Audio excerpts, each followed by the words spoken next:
지금 현재 미국에서 큰 폭으로 금리 인상을 지속적으로 하고 있죠. 그리고 우리나라에서도 큰 폭으로 빅스텝의 금리 인상이 진행이 되었습니다. 이로 인해서 전세자금 대출을 받으신 분들, 신용 대출을 받으신 분들, 그리고 주담대 대출을 받으신 분들은 금리 인상에 따른 부담이 굉장히 많을 것으로 보여지는데요. 임성배 TV 보는가 덴데크 오늘은 전세 대출, 투자자들 폭망이라고 하는 주제로 이야기를 좀 나누어 보도록 하겠습니다. 지금 현재 금리가 상당히 높게 올라가고 있는 시점이죠. 그렇기 때문에 전세 대출을 많이 받으신 분들, 그리고 투자자들 같은 경우에도 레버리지를 많이 활용하신 분들 같은 경우에는 조금 자금에 대한 그 어려움을 겪고 계실 거라고 생각이 듭니다. 최근에 부동산의 가격이 폭등을 했지만 또 조정을 받는 시기가 돌아오게 되면서 많은 사람들이 부동산을 갖기를 원했지만 지금은 관망하는 추세로 이제 돌변을 하고 있는 상황이죠. 그러다 보니까 예전에는 부동산 아파트의 청약 경쟁률이 굉장히 높았습니다. 그렇기 때문에 청약 경쟁률에 대한 제재를 하기 위해서 규제 지역들을 많이 선정을 했죠. 그로 인해서 투자자들 같은 경우에는 이러한 아파트에 투자를 하지 못하니까 민간 임대라든가 오피스텔 또는 생활 숙박시설 같은 이제 아파트를 대체할 수 있는 그런 상품들에 투자를 많이 했습니다. 하지만 부동산의 경기가 지금 현재 조정을 받으면서 이렇게 무분별하게 개수를 많이 늘린 투자자들 같은 경우에는 지금 현재 어려움을 겪고 있거든요. 오늘은 전세 대출, 투자자들, 그리고 금리에 대한 얘기들을 좀 나누어 보도록 할게요.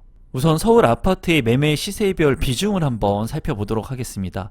이제 2017년하고 2022년 이 자료에 따르면 이제 2017년도 같은 경우에 6억 이하의 아파트가 이 파란색의 그래프라고 보시면 됩니다. 2017년도 같은 경우에는 6억 이하의 아파트가 67.4%, 그러니까 50%를 넘는 비중을 차지를 했어요. 하지만 지금 2022년 같은 경우에는 6억 이하의 아파트 같은 경우에는 8.8%밖에 되지가 않습니다. 또한 이제 6억에서부터 12억 원의 아파트 같은 경우에는 녹색의 그래프가 보여주고 있는데요. 2017년도 같은 경우에는 25.1%의 비중을 차지를 했지만 2022년 같은 경우에는 48%로 올랐습니다. 그리고 12억 원 초과의 아파트 같은 경우에는 2017년도 같은 경우에는 7.5%로 얼마 되지 않았죠. 10%가 채 되지 않았는데 지금은 아파트의 가격이 너무나 많이 올라갔죠. 그리고 폭등을 한 시기를 거치면서 12억 원을 초과하는 아파트의 퍼센테이지가 43.3%가 나타났습니다. 이 얘기를 이제 종합적으로 보게 된다면 6억 원을 초과하는 아파트가 거의 90%를 육박한다고 보시면 될 것 같습니다. 그리고 이제 6억 이하의 그 아파트들, 그러니까 저가의 아파트들 같은 경우에는 지금 현재 부동산의 가격이 너무나 많이 올랐기 때문에 8.8%밖에 되지 않는다고 합니다. 그러다 보니까 많은 사람들이 이제 내 집 마련을 하기보다 이렇게 많이 오른 아파트의 가격을 보면서 전세를 통해 가지고 살기를 원하죠. 그래서 예를 들면은 현금 보유를 만약에 1억 원을 하고 있다면 전세 대출을 활용하거나 신용 대출을 이제 활용해 가지고 전세 자금을 마련해서 이제 신혼집을 구한다거나 전세집을 구하죠. 제가 이제 느끼는 부분은 뭐냐면 이 부분을 좀 말씀드리고 싶은데, 현금 보유 1억 원을 하고 전세 대출 또는 신용 대출을 토탈 해가지고 뭐 1억을 받는 게 아니라 2억, 3억, 4억 원을 받아가지고 훨씬 더 부가가치가 높은 주택에 전세를 구하시는 분들이 많습니다. 실제로 그렇고 제가 이제 주변에 있는 사람들을 본다 하더라도 1억 원을 보유했다고 해가지고 1억 원의 전세집에 들어가는 사람들은 없습니다. 이런 부분들을 보면서 제가 느끼는 것은 1억 원이 현금 보유를 했다면 1억 원에 맞는 주택을 구해가지고 전세로 구하는 게 맞겠죠.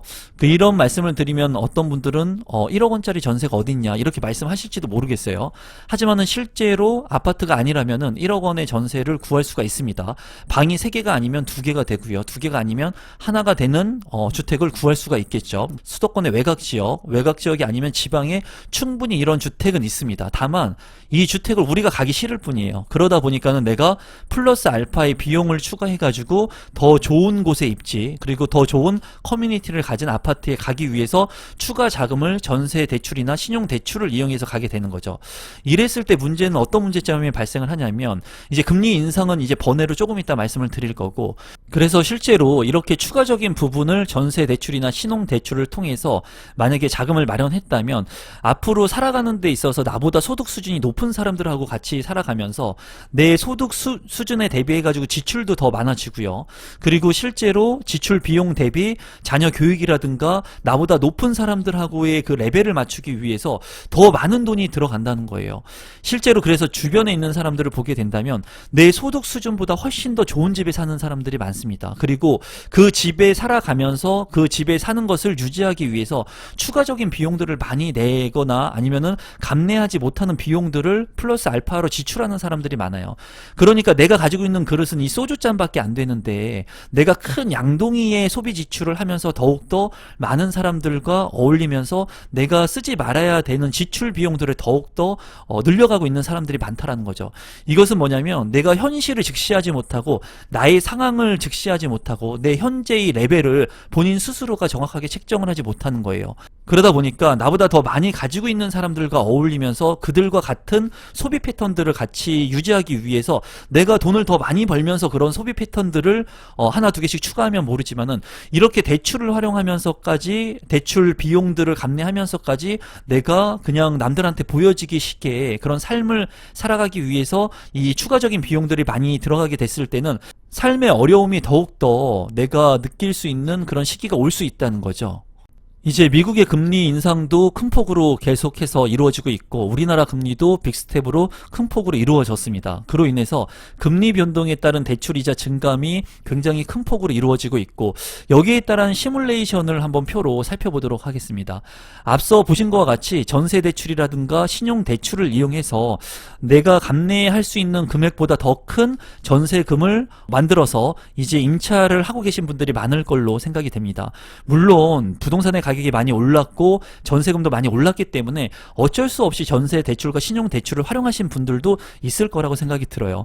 그런 분들 같은 경우에는 이제 2020년 10월 같은 경우에 전세 대출 이자가 102만 원 그리고 신용 대출 이자가 30만 원이 나가서 월 이자 상한 합계액이 132만 원이었다면 이제 2년이 지난 저금리 기조를 지나가고 큰 폭으로 금리 인상이 되고 있는 최근 같은 경우에는 이제 2022년 10월 같은 경우에는 이 금액이 큰 폭으로 올라가지고 259만원까지 오른 것을 볼 수가 있습니다. 이것은 2년 전인 2020년과 비교를 해본다면 거의 2배 가까이 금액이 오른 것을 볼 수가 있어요.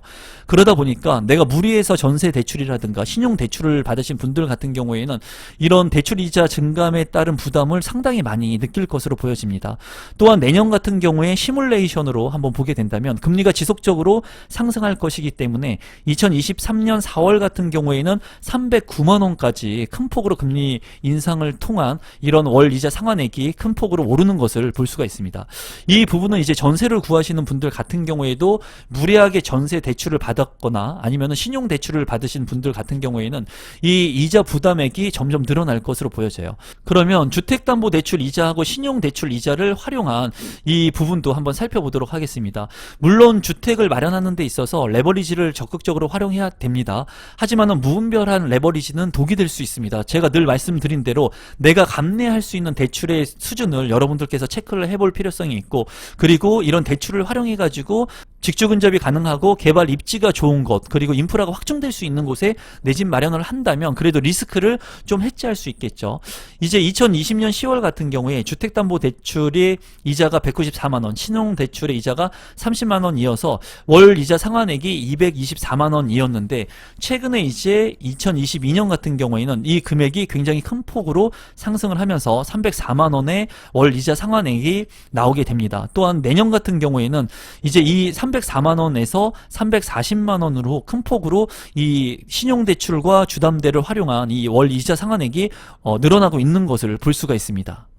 이런 부분을 통해서 여러분들께서 아셔야 되는 부분은 부동산의 가격이 계속해서 올라가는 시기 그리고 폭등하는 장세에서는 무조건 대출을 많이 활용해 가지고 더 좋은 주택을 살려고 노력을 합니다. 그리고 그런 주택들의 가격이 계속 올라가는 것을 보다 보니까 무조건 사면 돈이 될 거라는 그런 확신을 갖거든요. 그런데 이런 것들은 부동산의 가격의 상승이나 하락은 제가 늘 얘기하듯이 그 누구도 맞출 수가 없습니다. 그래서 내가 감내할 수 있는 레버리지를 활용하고 그리고 실거주 기반으로 해가지고 주택을 마련하게 됐을 때 내가 이러한 부분들 금리가 많이 상승해가지고 부담할 수 있는 금액들이 많이 올라간다 하더라도 내가 감내할 수 있는 부분들을 통해 가지고 해지가 가능한 것이죠. 이제 최근에 이렇게 부동산의 가격이 많이 오르다 보니까 아파트 청약을 통해서 당첨되기가 쉽지가 않았죠. 그러다 보니까 아파트 청약 같은 경우에는 규제지역 같은 경우에 2주택자 이상은 청약 자격 제한이 있죠. 1순위에. 그러다 보니까 이러한 자격 제한을 벗어날 수 있는 오피스텔이라든가 생활숙박시설, 지식산업센터, 그리고 민간 임대 같은 곳에 주거주택, 그러니까 비주택에 많은 사람들이 투자를 했습니다. 그리고 이러한 투자를 하면서 저는 이러한 것의 영상을 다루지 않았는데 그 이유는 무분별한 투자를 하면 안 된다고 제가 늘 말씀을 드렸죠. 아파트 같은 경우에는 이제 브랜드 네이밍을 가지고 있고 1000세대가 되고 그리고 앞으로의 개발 호재를 가지고 있는 그런 아파트 청약 같은 경우에는 내가 들어가서 실입주를 하게 된다면 가격 하락하는 시장에서도 어느 정도 방어를 할 수가 있습니다. 하지만 오피스텔이라든가 생활숙박시설, 지식산업센터 그리고 이런 민간 임대 같은 경우에는 부동산의 가격이 빠지게 된다면 이런 비주택의 부동산의 가격이 급속도로 빠지게 되거든요. 그러면 내가 투자했던 금액들보다 그리고 내가 샀던 금액들보다 현저하게 낮은 금액의 거래가 될 수밖에 없습니다. 하지만 아파트 같은 경우에는 그래도 내가 들어가서 실입주를 하게 된다면 이런 것들을 해지할 수 있는 장점이 있는 거죠. 그래서 최근에는 거래가 되는 지역들, 거래가 가능한 그런 매물들 중에는 생활숙박시설, 민간임대, 오피스텔 같은 경우에는 이렇게 마이너스 프리미엄이 붙은 지역들이 많아요. 그렇기 때문에 무분별하게 투자를 해가지고 레버리지를 많이 활용하신 투자자들 같은 경우에는 이렇게 마이너스 프리미엄을 보면서 앞으로 대출에 대한 금리도 더 상승을 하고 있죠. 이런 부분들을 봤을 때 투자자들의 리스크가 굉장히 큰 시점이라고 보여집니다. 제가 늘 말씀드리는 것은 그거죠. 안정적인 투자를 해야 되고 내가 감내할 수 있는 레버리지를 활용해 가지고 내 집 마련을 해야 된다. 그리고 입지가 좋은 곳의 부동산은 조금 비싸더라도 사는 것이 맞다. 지금과 같은 시장 속에서 이렇게 마이너스 프리미엄들이 속출하고 있는 지역들이 많고요. 입주 물량이 많은 지역들 같은 경우에는 아파트 같은 경우에도 이렇게 마이너스 프리미엄이 붙는 지역들이 있습니다. 이러한 것들을 보면서 여러분들께서 무리한 투자를 하시는 시기는 지금 아니라고 보여지고요. 올 하반기와 내년 상반기의 시장을 한번 살펴보면서 부동산 정책들이 어떤 것들이 나오는지 한번 살펴보고 세금에 대한 부분들 그리고 대출 규제 완화에 대한 부분들을 한번 살펴보시면서 지금 현재 흘러가는 부동산 시장들을 한 발 뒤에서 한번 보시면 좋을 것 같습니다. 이제 재밌는 것이 이런 물량들 같은 경우에도 청약을 통해 가지고 많은 사람들이 관심을 갖고 그리고 민간 임대나 오피스텔 같은 경우에도 당첨되기 위해서 굉장히 많은 노력들을 하고 경쟁률이 굉장히 높게 나왔던 그런 물량들도 많거든요. 하지만 시장이 한번 이렇게 흐름을 타고 꺾이다 보니까는 이런 부동산의 가격들이 급속도로 떨어지는 현상을 지금 보여주고 있습니다. 이러한 부분들을 보면서 내가 부동산을 사거나 내 것으로 만들 때는 좀 신중하게 결정을 하시고 그리고 금리가 계속 오르면서 이제 부담해야 되는 금액들이 많아지다 보니까 이런 부분들도 여러분들께서 한번 좀 생각해 보시면서 신중한 그런 선택을 하시면 좋을 것 같습니다. 오늘의 결론을 말씀드리도록 하겠습니다. 앞서 살펴본 것처럼 지금 현재 대출 금리가 큰 폭으로 오르고 있습니다. 또한 앞으로 더 오를 수 있는 가능성이 있습니다.